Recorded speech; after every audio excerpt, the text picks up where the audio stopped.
Hey guys, Dan here today with a new video all about The Sims Mobile. If we quickly backtrack a minute, The Sims Mobile was announced the other week and it is coming soon. We don't know when soon is, but hopefully sometime soon. But it has been soft launched in Brazil.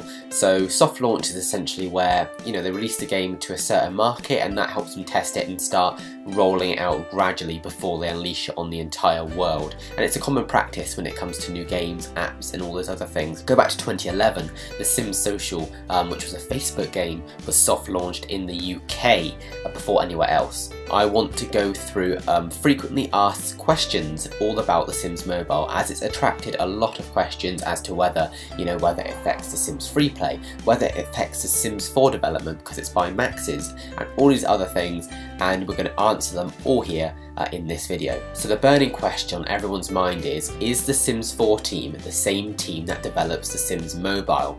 And the answer is that they are both part of the Maxis family, however both development teams work separately, so they're all in the same place, but the Sims Mobile team is different from the Sims 4 team.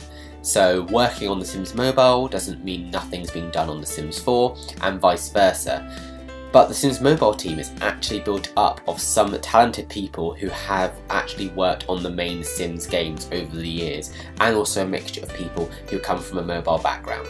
And unlike the Sims Free Play, which is developed at Fire Monkeys in Australia, this has been developed in-house at Redwood Shores. With the announcement and release of the Sims Mobile, does it affect The Sims 4 in any way? No, it does not impact the development of The Sims 4 or any future Sims 4 content, and they both function separately. Need to keep saying this because a lot of people keep saying, oh, why are they doing that when we could have this in The Sims 4?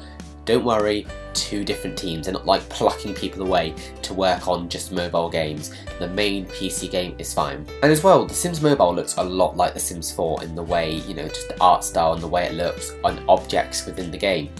And one question from that is this actually a port of The Sims 4 to the mobile platform?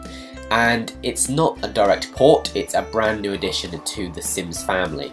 So they've taken into account some key learnings and practices from the Sims 4 and the Sims Free Play, and also the Sims 4 Legacy Challenge, and they've kind of tried to blend this together. So it's not a new version and it's not a new port of the Sims 4.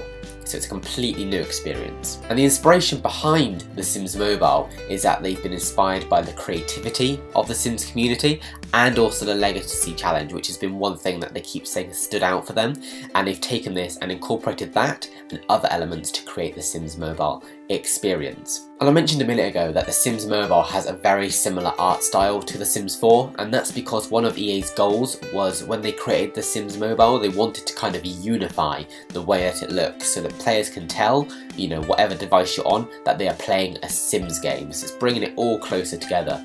Whereas The Sims Free Play, obviously it was made in it came out in 2011, I think. So it's been a lot longer, so it looks more Sims 3 and a bit more dated. Another question as well in the FAQ is this just a reskin or a remake of The Sims Free Play? This is a completely new experience, and The Sims Mobile and The Sims Free Play will be two separate things and will both exist simultaneously, so they're not part of each other or anything like that. Another thing is, does The Sims Mobile use real-time actions similar to The Sims Free Play? So for example, do actions take hours to complete? So in The Sims Free Play, if you send a sim to sleep, it will take, it can take like 7-8 hours, so real time. There are timed actions in The Sims Mobile, as you'd expect in a mobile game, but they're not based on real time. So the majority of actions within The Sims Mobile take seconds to minutes to complete, and there are only a few actions which take hours, but that is the minority. Most don't. And I imagine you can probably pay if you really wanted to speed them up like you would in any other mobile title. And the final question is, does The Sims Mobile require players to pay? The Sims Mobile is completely free to download, you do not have to pay to buy the app, and any microtransactions are 100% optional, you don't have to pay. Obviously there is the option to pay, but you can make your way through the game without if you're willing to wait and be a bit more patient. So that kind of summarises the most recent FAQ, and it makes us more and more excited to see it get released very soon. So be sure to head to beyondthesims.com for all of the latest news, and be sure to subscribe as well, as we'll be bringing you lots of video content when we can all about The Sims Mobile. I'll see you next time.